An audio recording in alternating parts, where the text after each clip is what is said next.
Deci, după Revoluție, marele avantaj care a fost pentru toți cetățenii României, a fost și pentru badmintoniști, pentru că am luat contact cu lumea din vest și cu, cu badmintonul, care, e mult mai activ acolo. După Revoluție, imediat am avut niște participări deja ca federație. Am participat la o balcaneadă la Varna, unde am fost apreciați pentru că am bătut echipa Iugoslaviei. Pe vremea aia încă era Iugoslavia, dar toată echipa era practic formată din jucători din Slovenia. Pe urmă, în 93 am participat la Pressbaum, în cadrul Cupei Helveției, unde am reușit să învingem echipa Sloveniei, care totuși era cotată peste noi, nu? Și astea au fost primele, să zic așa, succese la nivel de federație. Un alt avantaj care, zic că a fost și personal, am fost invitat imediat după Revoluție 90-91 la o tabără de antrenamente în Pressbaum, Austria, o tabără condusă de un vestit antrenor din Danemarca, Martin Andersen, unde am învățat foarte mult și am făcut o grămadă de cunoștințe cu lumea badmintonului. Pe urmă au urmat tot acolo tabere la care am reușit să înscriu și jucători de-a noștri. Florin Posteuc a fost în tabăra asta de la Pressbaum, pe urmă și Marius Corciuc, și am avut personal ca antrenor o mare satisfacție, unde am cunoscut niște antrenori de elită, de talie mondială, coreeni, danezi, neozelandezi, englezi. Deci un lucru care a fost extraordinar de benefic pentru mine, pentru că am învățat foarte mult. Deci mi-am dat seama ce este badmintonul de performanță și am primit sfaturi pe care am încercat să le implementez în țară. Ai vorbit despre Helveția Cup. Da. Care au fost componenții echipei atunci, în 1993, în ianuarie? Da, Mă refer la se timișoreni, dar nu numai. Se jucau 7 probe și noi la vremea aia cei mai buni din țară, pentru că așa cum a existat un exod general în România, au plecat foarte mult în vest, au plecat și jucători de badminton, printre care cei mai buni jucători ai noștri, Banu Florentin și Vintilă Nicușor, au plecat și ei în Germania, respectiv Austria. Dar în cadrul acestei întâlniri a fost convocat Banu, da? Și care era de fapt în Austria și a venit să joace pentru România, pentru că nu avea cetățenie austriacă. Și în cele 7 probe, cei mai buni jucători de top la vremea aia la noi au fost Balaban Florin de la Onești și la fete Alina Pieptu de la Iași. Da? Din echipa a mai făcut parte Știi Erica de la Târgu Mureș, Banu Florentin și cele două fete de la București, Timofte Daniela cu Cristina Ionescu, parcă o chema, da. Și a mai fost, cred că și Silaghi. Joel Silaghi a fost? Da. Și Imi Balas. Și Imi Balas de la Târgu Mureș. Și la un moment dat noi am ajuns să avem 3-3. Au fost scorul și hotăra dublu fete. Deci un dublu fete care, mă rog, împotriva slovenilor nu-i dădea mari șanse, dar, uite, totuși fetele, cele două fete de la București, respectiv Timofte și cu Ionescu, au reușit un lucru extraordinar, au câștigat totuși și astfel am obținut un primul rezultat, așa, la nivel european. Și la vremea aia erau în echipa Slovenia niște nume destul de cunoscute. Maia Pohar, de exemplu, a fost o jucătoare foarte bună. Mă rog, atunci era încă foarte tânără, dar foarte bună. A fost apreciată la nivel european. Da, și jucătorii noștri, Banu Florentin și-a câștigat simplul, și Herica a câștigat simplu, deci erau numărul 2 în ceea ce privește simplu. La fete era Alina Pieptu numărul 1 și Herica numărul 2. Balaban Florin la băieți numărul 1, Banu Florentin numărul 2. Numărul 1 au pierdut și fata și băiatul, numărul 2 au câștigat. Jucători care aveau mai multă experiență, mai multă... Na. Deci a fost o mare satisfacție pentru noi. Tot așa pot să faci o paralelă și cu Finlandia Cup, unde din nou am avut un succes extraordinar, unul dintre momentele de referință ale badmintonului românesc. Finlandia Cup în 2000, da. Bun, asta Dar tot la Preisbaum, tot în Austria, unde echipa României a fost formată și din jucători timișoreni, din care 2 dintre ei, Adina Posteucă și Radu Cârlean, au fost cei care au dus echipa pe locul 2. Deci am făcut un meci Câștigând medalia de argint în campionatul european, grupa B. în jocul de dublu mixt. Am reușit să batem Irlanda, care a fost foarte bine cotată și acolo și am reușit. Și tot acea o mare satisfacție m-a avut atunci când am bătut echipa Spaniei și antrenorul spaniol, când băiatul nostru, Radu Cârlean, a câștigat, s-a dus și l-a îmbrățișat, antrenorul spaniol pe jucător, pentru dar meciul ăsta hotărător de dublu mixt a fost Adina Posteu, care a jucat extraordinar la fileu, și Radu Cârlean a fost un jucător ofensiv, dădea smeche foarte bine și am reușit să câștigăm. La fel, cei 2 băieți la vremea aia din Onești, Ciubotaru, Robert Ciubotaru și Rofca, fost jucător de la București, dar care la vremea respectivă a activat la Onești. Deci am făcut o impresie foarte bună și prin acest rezultat noi am intrat în grupa A, înainte era grupa A, asta era grupa B, și am intrat în primele 16 echipe din Europa.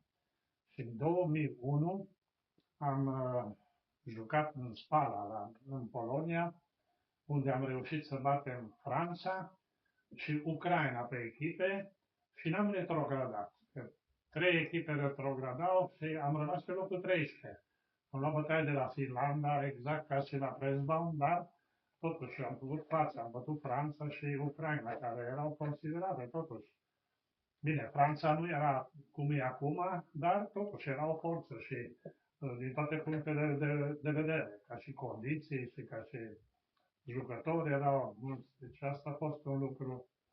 Între timp eu pot să mai spun că din 98 până în 2000 eu am fost și antrenor de junior, antrenorul lotului de junior din Austria. Mă rog, nu am stat în Austria, dar mergeam lunar acolo, o dată sau de 2 ori și făceam antrenamentul cu lotul austriac. 10 fete, 10 băieți și am câștigat și prin asta experiență, dar când a fost finala, eu mi-au spus dacă reușesc să urce echipa în Liga Superioară, ai o primă de 5.000 de euro. Și n-am reușit, că am luat bătaie de la, nu știu cine, și de la portugheză. Și mi s-a spus să ne, uite, cum, care este motivul, și când mi s-a luat interviu, chiar jucau finala România cu Finlanda. Și le-am spus, uitați, acolo joacă finala. Cine joacă finala? Zic, românii cu finlandezii. Zic, planul de antrenament al lotului austriac semăna cu planul de antrenament al lotului României, unde eu, de exemplu, am 2 jucători acolo. Și zic, restul, nu știu, hotărâți dumneavoastră de ce nu s-a reușit. Nu? Deci asta a fost. Pentru mine a fost o satisfacție că România au jucat în finală și mi-a părut rău că n-au câștigat austriecii, nu numai din cauza premiului, dar mie, prin acest lucru că România au jucat finala, mi-a crescut pe undeva cota de apreciere ca antrenor. Și am fost solicitat de nenumărate ori vara în taberele astea de antrenament în Austria și în Ungaria și, mă rog, de către firma asta de badminton Kulnik și am făcut și în Cehia, am făcut tabere la Český Krumlov, la Fonio din Ungaria, pe malul lacului Balaton, la Presbau, mă rog, în Austria și în alte localități din Austria, Fordorf am fost, nu, Viena. Da, deci mi s-au deschis pe undeva orizontul cu chestia asta. Am luat legătură cu foarte mulți antrenori și oameni de badminton. Am o grămadă de prieteni în toată lumea, pot să spun, da? Și asta a fost, zic eu, și un avantaj pentru Timișoara, pentru că am adus și în Timișoara antrenori chinezi, danezi, nemți, au fost aici și am încercat și se pare că am reușit, că totuși Timișoara a ținut piept și a fost în fruntea acestui sport. Din păcate, în ultima vreme, deci, din mai multe motive, nu s-a mai putut continua acest succes.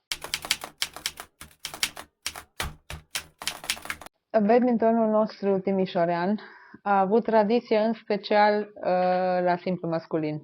Deci ai fost tu o anumită tradiție, pentru că sunt nume pe care merită, adică trebuie să amintite. Ai fost tu, urmat de Florentin Vanu, tocmai ai povestit de acel meci în care colegii lui de la Lenau țineau cu el, iar colegii tăi de servici țineau cu tine, dar tu erai antrenorul lui și jucați unul împotriva celuilalt. Și a reușit să te depășească. Și ceea ce a fost o bucurie pentru tine, nu atunci, dar ulterior, ce este mai frumos pentru un antrenor decât un sportiv care îl depășește pe el, tu fiind în același timp jucător. După Banu Florentin a avut pe undeva, să zicem, a fost un meci similar între Banu Florentin, care era în apogeul carierei sale, a jucat împotriva lui Florin Posteucă, alt junior de al tău, și a avut o confruntare directă în 93 la Bușteni, în septembrie, în care se desfășura Cupa României sau campionatul național. Cei mai buni jucători ai clubului, ăștia erau Banu Florentin și Vintilă Nicușor.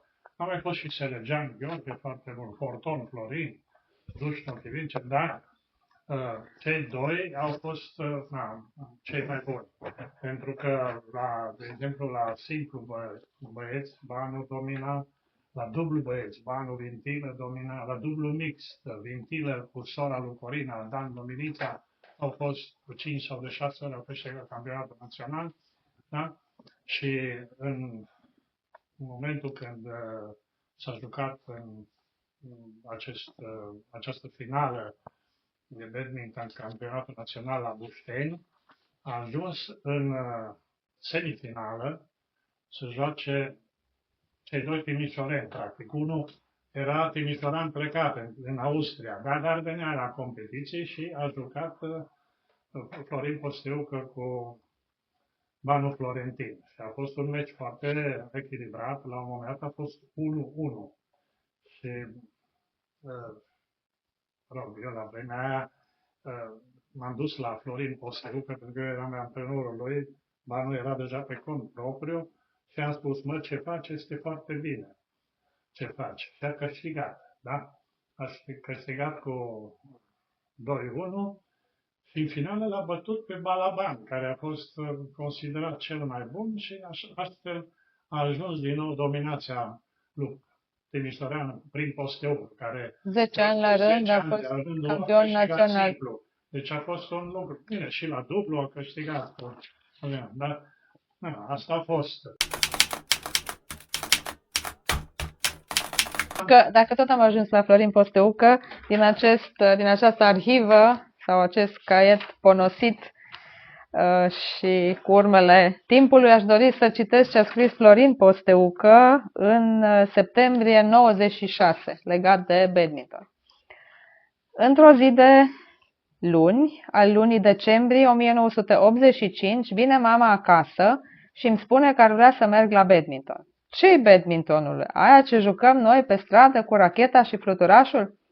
În timpul săptămânii am mers și am cumpărat o rachetă din lemn, bineînțeles, și pe data de 12 decembrie 1985 am călcat pentru prima dată într-o sală în care se juca acest sport. Am jucat mai bine de 2 ore pe terenul din fața vestiarului profesorilor, cu 2 fete de liceu și când am ajuns acasă eram mândru că am fost mai bun, părerea mea, decât una dintre ele. Peste o săptămână am mers din nou la sală și, spre surprinderea mea, am aflat că în acea zi va fi un concurs, mingea de ciocolată. Primul meu meci de badminton l-am avut cu Tibi Medieși, în timpul căruia cea mai mare problemă a mea era felul cum se punctează în acest sport și partea de pe care servești. Era cât pe aci să câștig un set, dar la sfârșitul concursului am fost surprins când a fost adus în sală un tort imens de ciocolată din care am mâncat toți. O altă surpriză în acea duminică a fost faptul că locul 3 în acel concurs a fost câștigat de un tip cât un dop, Eddie, de la sora lui Alice. Atunci mi-am zis, ăsta poate să fie și mai bun ca mine? Ăsta poate să fie și mai bun ca mine, trebuie să-l bat. Primul meu antrenament adevărat l-am făcut cu Luță, Silviu Băluț, și nu pricepeam nimic din ceea ce vorbea în sală. Ce spune? Plier, lier, blier. După mai multă vreme am aflat că este vorba despre clear, una dintre loviturile din badminton. ABC-ul badmintonului le-am învățat cu Ucă, timp de mai bine de 5 ani, aproape toate antrenamentele le făceam cu el, fie de badminton, fie de condiție fizică. Atmosfera de la antrenamente era extraordinară și probabil acesta a fost unul dintre motivele pentru care am continuat acest sport. Din 1990 am început antrenamentele cu piștii. Acum în sală atmosfera era la fel de caldă ca și înainte. Mi-am reîntâlnit vechii colegi, Jill, Tibi, Horia, Eddie, Alice, etc. și mi-am făcut noi prieteni ca Harry, în special, Harry Reimholz. Și toți ceilalți membri ai echipei, juniori și seniori, care m-au ajutat să cresc în valoare. Deci, într-o atmosferă de prietenie, am petrecut 11 ani de momente pline de satisfacție, mi-am făcut nenumărați prieteni și am jucat badminton. În încheiere, trebuie să mulțumesc în primul rând lui Ucă și Piști pentru faptul că m-au învățat și m-au făcut să continui să practic acest sport. Totodată trebuie să le mulțumesc lui Tinu, Nick, Cori și tuturor celorlalți jucători ai echipei pentru sprijinul acordat de-a lungul anilor. Semnat Florin Posteuc. Și mai sunt și alții, dar pe rând ne aducem aminte de ei toți.